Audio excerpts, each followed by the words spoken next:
They say love at first sight is rare, but love at first cut, that's exactly how I became a video editor, and this is my journey. I started on a blue Toshiba laptop running Windows Movie Maker, and let me tell you, if patience was a skill test, that laptop put me through it.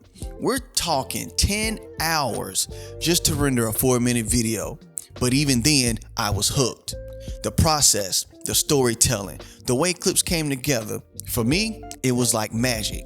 One of the first things I ever edited was my cousin's senior exit project for school. If you don't know what a senior exit project is, it's a project that seniors have to do here in North Carolina in order to graduate. And yes, it is a big part of your final grade. And then after attending a concert at a church, the pastor asked me to be the one to edit down their sermons into 4 or 5 minute videos. That moment changed everything for me. Why?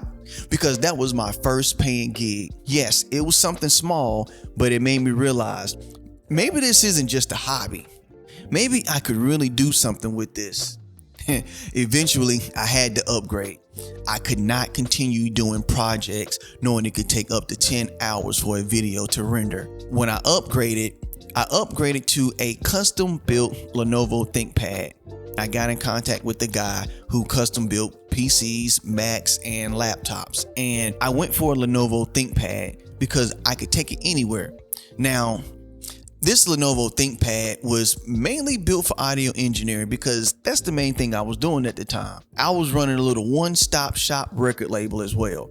Engineering, mixing, mastering, even put my hands in a little bit of graphic design from time to time. You name it, I was doing it. Around this time, I got my hands on a copy of Sony Vegas and Adobe Creative Suite 5.5. This is back when you had to have the installation disc. Yes, the disc. And that was my real introduction to professional editing. I don't even remember what my first video was that I cut in Premiere Pro. I do know by then I was deep into music videos and concert highlight reels. Oh, I do remember. My first Premiere Pro edit was a listening party recap for my brothers. They had a listening party for the album called Chicken and Dumplings. Dope album, by the way. I don't know how I forgot that. I think that was the one that really etched things in stone for me outside of doing music videos. That video changed everything for me. One of my brothers watched it 5 times before he even texted me back to say it was dope. That's when I knew I was onto something. From there, I started filming and editing everything I could. Music videos, promo shoots for clothing brands, concert recaps. I even picked up photography, but that's a story for another day. 2016 was a turning point for me.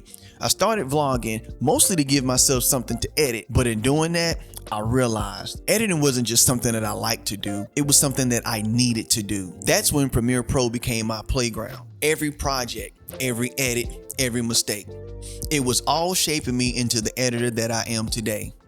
Eventually, that led me to my first documentary. And just when it felt like everything was clicking, life hit me. We wrapped the documentary, finals were done, turned in, and then boom. Just like that, I became a truck driver. Long story short, pun intended, I had to pivot. If you haven't seen the short film or the mini docs that I've already released, check those out. Links in the description. After spending almost 5.5 years on the truck, things took place that ended up with me getting off. I had no complaints, little worry, maybe even a little doubt. But in the midst of being on the truck, I slowly transitioned myself into using DaVinci Resolve. I'm really loving DaVinci Resolve at the present moment, and I really don't see a reason for me to change or go to anything else. So where am I now? Still cutting, still telling stories, still obsessed with this process that we call editing. And if there's anything I want you to take from this, it's that sometimes the thing you love finds you before you even realize it. My journey wasn't traditional, but every single cut, every single late night, and every single detour brought me here. If you're creative, whether you're just starting out or still figuring it out, just keep going. The process will shape you. The passion will sustain you, and one day you'll look back and realize you were built for this. And with that, that's the end of this video. If you like this video, drop a comment, let me know your thoughts, and if you have a love at first cut story, I want to hear about it. Don't forget to like, subscribe, and I'll catch you in the next one. Peace.